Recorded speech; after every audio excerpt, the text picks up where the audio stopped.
Izay ihany koa no mitondra antsika makany amin'ny sehatry ny toe-karena. Misy ireo manam-pahaizana malagasy mahakasika ny toe-karena no mivondrona ao anatina fikambanana iray antsoina hoe Emergence de Madagascar.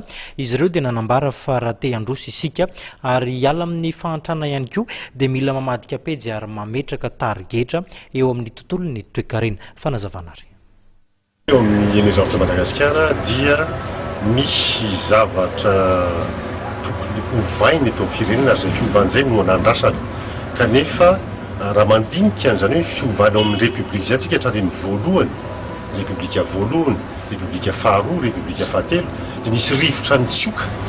Ary tsioka mitondra fahalovana hatrany amin'ny lalam-panorenana io, hatrany amin'ny tetikasa toe-karena, ary indrindra moa amin'ny loahevitra hoentina. Misy fanazavana lavo zay fa ny tiako lazaina raha ho avintsika amin'ny republika fahaefatra dia tokony fanovana torak'izay koa no andrasana.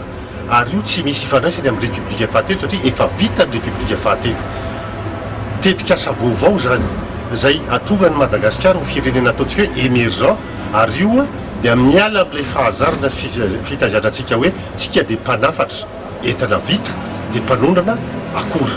Izany hoe tokony avadika izay ho lasa hoe itsika dia mpanondrana entana vita, exportation de produits finis à forte valeur ajoutée, filazana amin'ny teny vahiny, dia izay no tonga antsika androsa, izay no tonga amin'ny hoe plein emploi antsika ao anatin'ny folo taona dia ho firenena matanjaka Madagasikara.